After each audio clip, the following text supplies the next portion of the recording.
एक हफ्ते में दूसरी बार दिल्ली सहित उत्तर भारत के कई इलाकों में भूकंप के झटके। घबराकर घरों से बाहर निकले लोग। नेपाल में जमीन से 10 किलोमीटर नीचे था भूकंप का केंद्र। रिक्टर स्केल 5.4 मापी गई तीव्रता। कहीं से जान माल के नुकसान की नहीं कोई सूचना।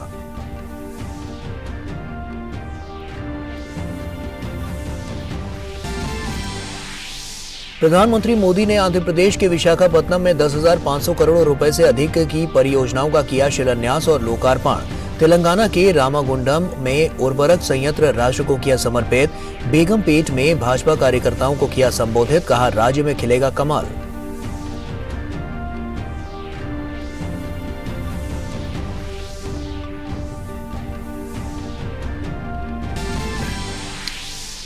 भारत करेगा आतंकवाद के वित्त पोषण का मुकाबला करने से संबंधित तीसरा मंत्री स्तरीय सम्मेलन की मेजबानी। 18 और 19 नवंबर को नई दिल्ली में होगा आयोजन। केंद्रीय गृह मंत्री अमित शाह करेंगे भारत का प्रतिनिधित्व। आतंकवाद के खिलाफ लड़ाई में भारत के दृढ़ संकल्प को करेंगे रेखांकित।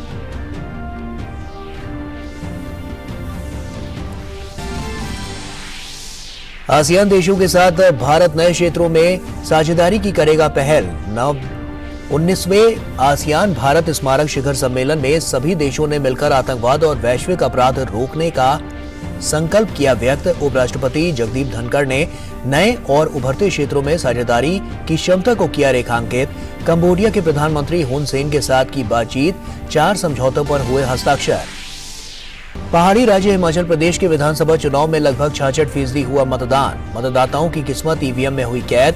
दूर दराज और दुर्गम क्षेत्रों में भी लोगों ने मतदान में बढ़ चढ़कर लिया हिस्सा।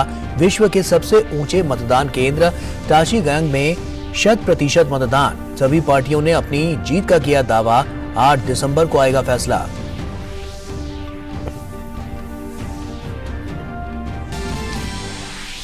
T20 विश्व कप का फाइनल मुकाबला रविवार को ऑस्ट्रेलिया के मेलबर्न में खेला जाएगा।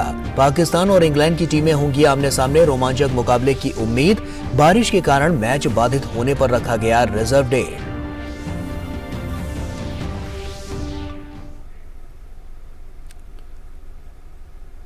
नमस्कार, आप देख रहे हैं डीडी न्यूज। आपके साथ मैं हूं गौरव श्रीवास्तव। भूकंप ने आज शाम आए इस भूकंप के कारण दिल्ली और उत्तर भारत के कई भागों में झटके महसूस किए गए। रिक्टर पैमाने पर भूकंप की तीव्रता 5.4 मापी गई। राष्ट्रीय भूकंप विज्ञान केंद्र के अनुसार भूकंप का केंद्र जमीन से 10 किलोमीटर की गहराई पर था। भूकंप से घबराए लोग अपने अपने घरों और ऑफिसों से बाहर निकल आए। इससे पहले शाम 4:25 पर उत्तराखंड में भी भूकंप आया था। जानकारी के अनुसार ऋषिकेश भूकंप का केंद्र रहा। रिक्टर पैमाने पर 3.4 तीव्रता दर्ज की गई थी। बीते मंगलवार को भी दिल्ली एनसीआर समेत पूरे उत्तर भारत में देर रात भूकंप के तेज झटके लगे थे। उस वक्त भी भूकंप का केंद्र रहे नेपाल ही था और तब इसमें डोटी जिले में एक घर गिरने से 6 लोगों की मौत हुई थी। आतंकवाद के वित्त पोषण का मुकाबला करने के लिए आतंकवाद के लिए धन नहीं विषय पर तीसरा मंत्री स्तरीय सम्मेलन 18 और 19 नवंबर को नई दिल्ली में आयोजित होने जा रहा है। सम्मेलन की मेजबानी अंतर्राष्ट्रीय आतंकवाद के मुद्दे को महत्व देने के साथ साथ इस खतरे के खिलाफ भारत की जीरो टॉलरेंस की नीति को दर्शाती है। केंद्रीय गृह मंत्री आपको बता दें कि अमित शाह सम्मेलन में भाग लेंगे और आतंकवाद के खिलाफ अपनी लड़ाई में भारत के दृढ़ संकल्प से अवगत कराएंगे। सम्मेलन का उद्देश्य आतंकवाद के वित्त पोषण का मुकाबला करने पर चर्चा को आगे बढ़ाना है। आतंकवाद के लिए धन नहीं विषय पर आयोजित 2 दिवसीय सम्मेलन में 75 देशों और अंतर्राष्ट्रीय निकायों के प्रतिनिधियों को अपने विचार व्यक्त करने का अवसर मिलेगा। भारतीय वायुसेना और फ्रांसीसी वायु और अंतरिक्ष बल के बीच द्विपक्षीय वायु अभ्यास का 7वां संस्करण गरुड़ शनिवार को वायुसेना स्टेशन जोधपुर में संपन्न हुआ। फ्रांसीसी वायु और अंतरिक्ष बल ने राफेल लड़ाकू विमान और A330 multi role tanker transport विमान के साथ अभ्यास में भाग लिया, जबकि भारतीय वायुसेना दल में Su-30 MKI राफेल, LAC तेजस और जगुआर लड़ाकू विमान शामिल थे। अभ्यास ने दोनों वायुसेनाओं को पेशेवर बातचीत और परिचालन ज्ञान और अनुभव साझा करने का अवसर प्रदान किया। इस अभ्यास ने दोनों देशों के वायुसेना कर्मियों के बीच सांस्कृतिक आदान प्रदान के लिए एक मंच भी प्रदान किया। सेना प्रमुख जनरल मनोज पांडे ने कहा है कि पूर्वी लद्दाख में हालात स्थिर हैं लेकिन अप्रत्याशित हैं। उन्होंने कहा कि चीनी सेना की तैनाती में उल्लेखनीय कटौती नहीं हुई है। दिल्ली में एक कार्यक्रम के दौरान सेना प्रमुख ने कहा कि चीन के साथ कई स्तरों पर वार्ता जारी है। In a single sentence, if I were to describe, I'll say the situation is stable but unpredictable, right? And you are aware of the ongoing talks, right, at the political, diplomatic, at the military level, which have been going on between the two sides. You are also aware, because of these talks, we have been able to find resolution in 5 out of the 7 friction points which were on the table. And it is for the next 2 friction points that we are attempting to find resolution. And the 25th round of the WMCC, which took place on 15th October, I think I set the stage. We are looking at the next date for the 17th round. And that is where I believe through talks, through negotiation, to dialogue, we hope to find resolution in these 2 areas. Now, as far as the PLA strength, the force levels are concerned, there has been no significant reduction. While there were certain formations, some of the brigades which had come for the purposes of collective training, with the onset of winters, there are indications of their going back. But on the LAC itself, there is no reduction of strength. और वहीं भारतीय reserve bank के governor Shaktikanta Das ने उम्मीद जताई है कि अक्टूबर महीने में महंगाई की दर 7% से नीचे रह सकती है। उन्होंने कहा कि आरबीआई और सरकार दोनों महंगाई की चुनौती से प्रभावी ढंग से निपट रहे हैं। आरबीआई गवर्नर ने शनिवार को नई दिल्ली में एक कार्यक्रम में कहा कि वैश्विक उथल-पुथल के बीच भारत के समग्र वृहद आर्थिक बुनियादी पहलू में लचीलापन बरकरार है। जहां तक 2 से 6% के बीच महंगाई को रखने के लक्ष्य का सवाल है, भले ही इसे बदलने की चर्चा चल रही हो, लेकिन ऐसा करने की जरूरत नहीं है। उल्लेखनीय है कि अक्टूबर महीने के महंगाई दर के आंकड़े सोमवार को जारी होंगे। और तेलंगाना में प्रधानमंत्री ने रामगुंडम में 9,500 करोड़ रुपए से अधिक की कई परियोजनाओं का लोकार्पण और शिलान्यास किया। उन्होंने एक उर्वरक संयंत्र का लोकार्पण किया, तो वहीं प्रधानमंत्री ने 1,000 करोड़ की लागत से बने Bhadrachalam road Sattupalli rail line Telangana के कोल फील्ड से सप्लाई को गति देगी। ये पहल जहां आत्मनिर्भर भारत के अभियान को मजबूत करेगी, वहीं तेलंगाना में कनेक्टिविटी को और ज्यादा बेहतर बनाएगी। देखिए। तेलंगाना के रामगुंडम उर्वरक कारखाने की प्रधानमंत्री ने 2016 में आधारशिला रखी थी। उसी कारखाने को पीएम मोदी ने राष्ट्र को समर्पित किया। यहाँ यूरिया का उत्पादन होगा। देश में खाद खपत का अधिकांश हिस्सा आयात पर निर्भर है, जिस पर सब्सिडी का काफी खर्च आता है।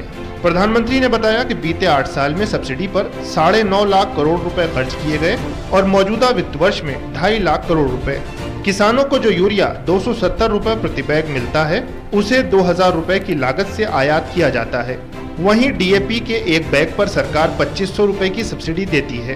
प्रधानमंत्री ने विश्वास जताया कि जल्दी ही उर्वरक उत्पादन बढ़ेगा। एक बहुत बड़ा काम हमने यूरिया में आत्मनिर्भरता को लेकर शुरू किया। इसके लिए देश के जो 5 बड़े खाद कारखाने बरसों से बंद पड़े थे, उनको फिर से शुरू करना जरूरी था। अब आज देखिए, यूपी के गोरखपुर में खाद उत्पादन शुरू हो चुका है। रामागुंडम खाद कारखाने का भी लोकार्पण हो गया है। जब ये 5 कारखाने चालू हो जाएंगे तो देश को 60 लाख टन यूरिया मिलने लगेगा। उर्वरक उत्पादन में आत्मनिर्भर होने के इस प्रयास के साथ ही प्रधानमंत्री ने तेलंगाना के इंफ्रा विकास की अहम कड़ी में एक रेल लाइन को समर्पित किया। 1,000 करोड़ रुपए की लागत से बने Bhadrachalam road Sattupalli rail line Telangana के कोल फील्ड से सप्लाई को गति देगी। वहीं प्रधानमंत्री ने कनेक्टिविटी को मजबूती देने के लिए 2,200 करोड़ रुपए से अधिक की विभिन्न सड़क परियोजनाओं का शिलान्यास किया, जिसमें NH 765 DG का मेढक सिद्दीपेट एलकाथुर्ती खंड, NH 161 BB का बोधन बसर भैंसा खंड, NH 353 C का सिरौंचा से महादेवपुर खंड शामिल रहा। सड़क परियोजनाओं से रोजगार के साथ कोल फील्ड के लिए माल ढुलाई आसान होगी। वहीं राज्य की सरकार द्वारा कोल कंपनी के निजीकरण को लेकर फैलाई जा रही अफवाह पर प्रधानमंत्री ने पलटवार किया और बताया कि किस तरह से भ्रम फैलाया जा रहा है। एचसीसीएल में 51% भागीदारी ये तेलंगाना की राज्य सरकार की है, जबकि भारत सरकार की हिस्सेदारी सिर्फ 49% है। एचसीसीएल के निजीकरण से जुड़ा कोई भी फैसला केंद्र सरकार अपने स्तर पर कर ही नहीं सकती है। और इसलिए मैं अपने भाई बहनों से आग्रह करता हूं कि किसी अफवाह पर जरा भी ध्यान न दे। ये झूठ के व्यापारियों को हैदराबाद में रहने दें। प्रधानमंत्री ने उर्वरक मानकीकरण के लिए यूरिया बैग, कालाबाजारी रोकने के लिए neem coated urea, soil health testing और नैनो यूरिया की पहल का जिक्र किया। उन्होंने कहा कि ये सभी प्रयास किसानों को फायदा पहुंचाने के लिए किए जा रहे हैं। उन्होंने कहा कि नए भारत में सुधार की प्रक्रिया नई है, नई प्रगति के लिए नई व्यवस्था है, सोच और अप्रोच भी नई है। रामगुंडम से नीरज सिंह के साथ ब्यूरो रिपोर्ट, डीडी न्यूज। और वहीं प्रधानमंत्री तेलंगाना के बेगमपेट में भाजपा कार्यकर्ताओं को उन्होंने संबोधित किया। उन्होंने तेलंगाना सरकार पर राजनीतिक हमले किए। प्रधानमंत्री ने कटाक्ष किया और कहा कि तेलंगाना के नाम पर जो दल आगे बढ़ा उसने लोगों को पीछे छोड़ दिया। उन्होंने आरोप लगाया कि अंधविश्वास और निराशा के गर्त में डूबी तेलंगाना सरकार भ्रष्टाचार का अड्डा बन गठजोड़ कर रही है। कुछ लोग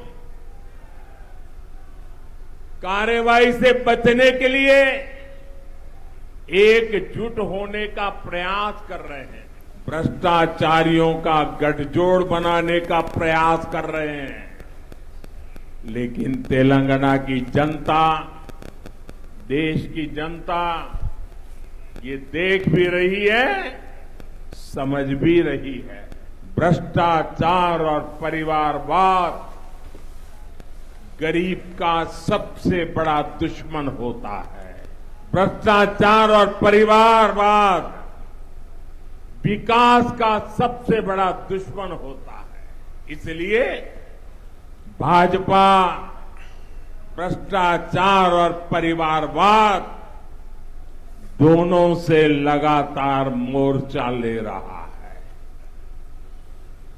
कुछ लोग निराशा के कारण, हताशा के कारण, भय के कारण, अंधविश्वास के कारण सुबह शाम मोदी को गालियां देते रहते हैं, भांति भांति की गालियां देते हैं। सारी डिक्शनरी मोदी को गालियां देने के लिए उन्होंने खपा दी है। मेरी आपसे प्रार्थना है, ऐसी बातों से आप परेशान मत होना। उनके पास गालियों के सिवा देने के लिए बचा क्या है भाई? आप बिल्कुल परेशान मत हो जाइए।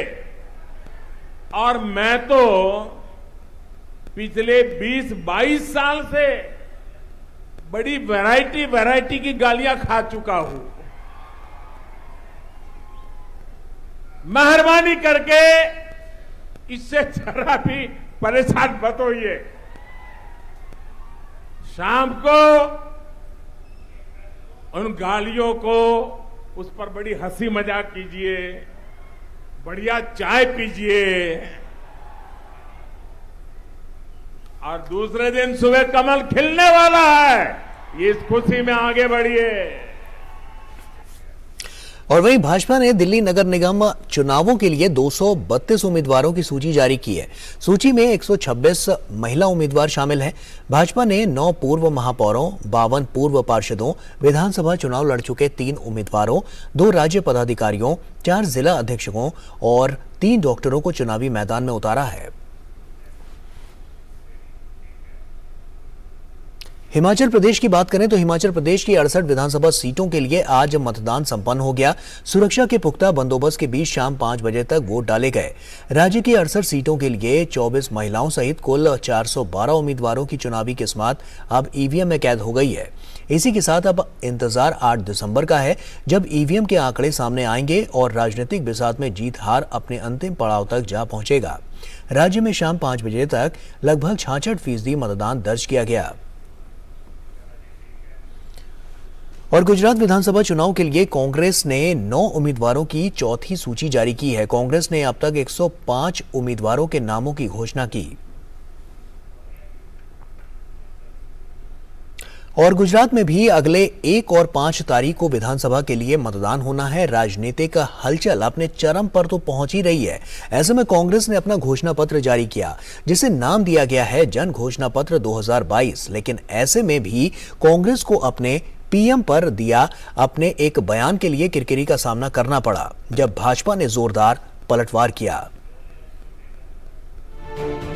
गुजरात विधानसभा चुनाव की सियासी हलचल तेज होती जा रही है।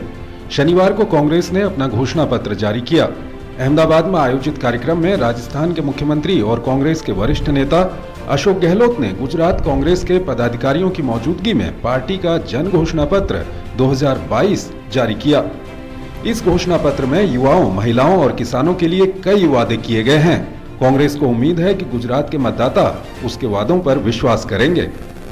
गुजरात सरकार से मैं कहना चाहूंगा, चुनाव में आपको तकलीफ आ गई है, आंधी चली आपके खिलाफ में है। अभी गुजरात में जनता में जो आक्रोश है सब मुद्दों को लेके आंधी चली है और कांग्रेस सरकार बनाएगी 1 to 5 जो मिशन रखा है अध्यक्ष जी ने वो पूरा होगा।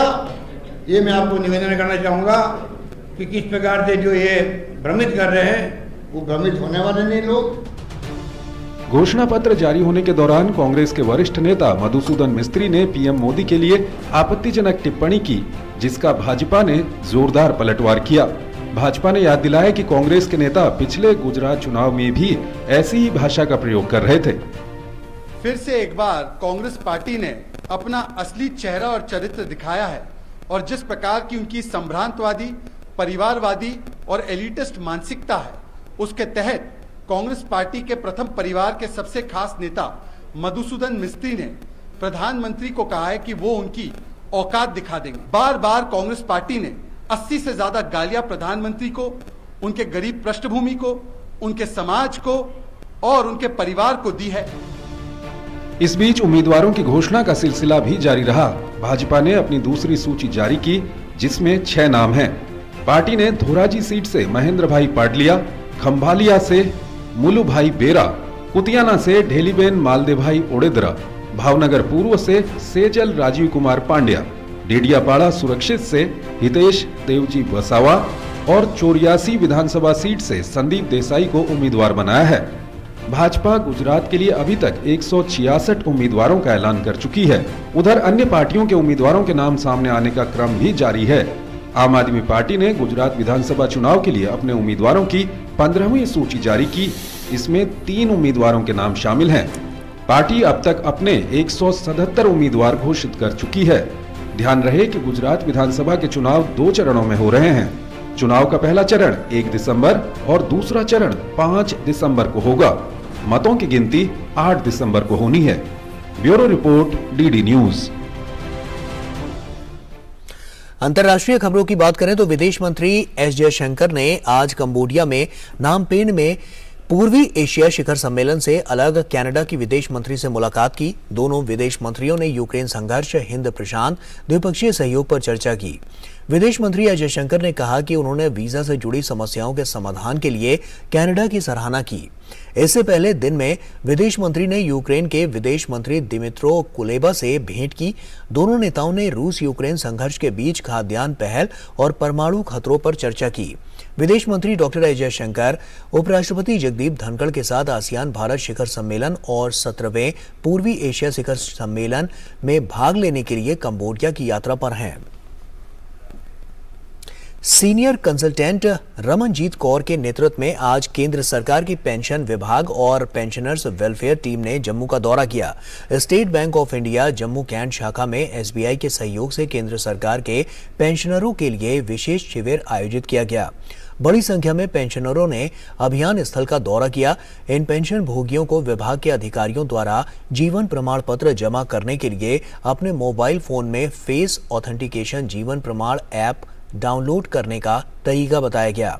डीडी न्यूज से बात करते हुए कुछ पेंशन भोगियों ने डिजिटल लाइफ सर्टिफिकेट जनरेट करने के लिए फेस ऑथेंटिकेशन टेक्नोलॉजी को एक मील का पत्थर बताया है और पेंशनरों के लिए एक सुविधा भी इसे बताया है। मैं समझता हूं कि ये बहुत बेनिफिशियल है और क्योंकि जो जीवन प्रमाण पत्र है टेक्निकल जो जितनी एडवांसमेंट हुई उसके बाद भी लोगों को काफ़ी परेशानी होती है और ख़ासकर वो पेंशनर्स जो इतने टेक्निकल सेवी नहीं हैं और खुद नहीं, तो ये कैंप लगाना एक डोर स्टेप पे एक फैसिलिटी अवेल करना, मैं कहता हूँ कि एसबीआई को इसके लिए बधाई है।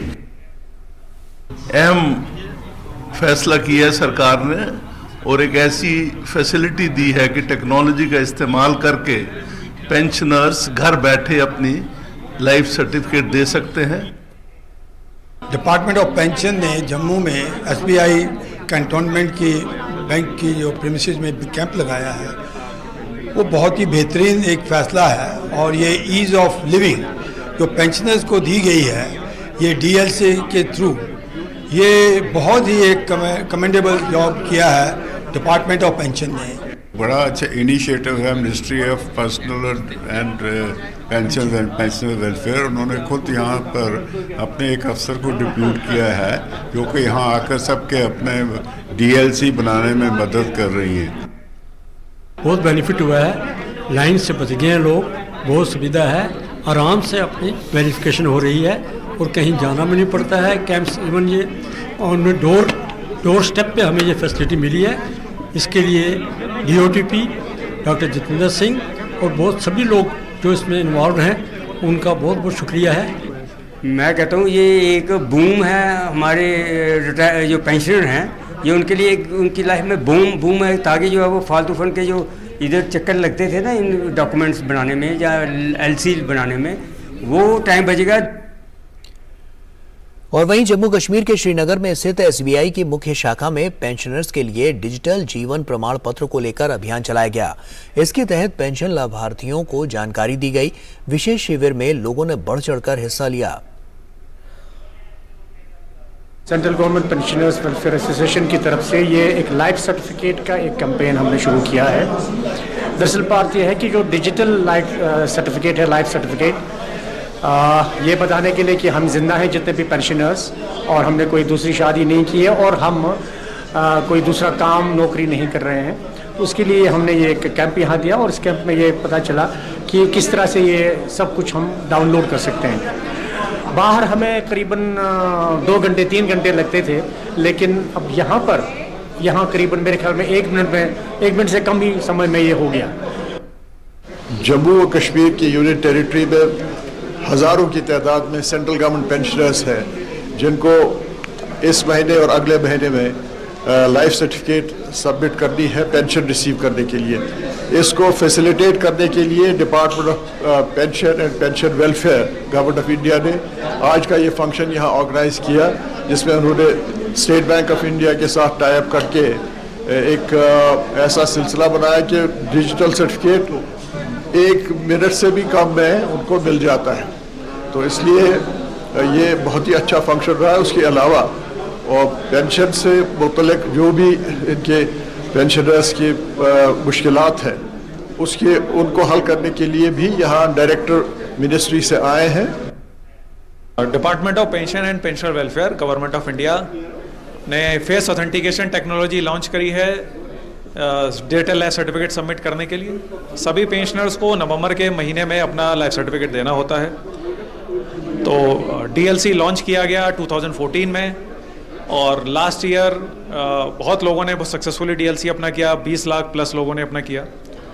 नवंबर 2021 में honourable doctor Jitendra Singh MOS he has launched face authentication technology for digital life certificate So this year department has launched nationwide campaign where all ministries and departments will do campaigns and camps all throughout India.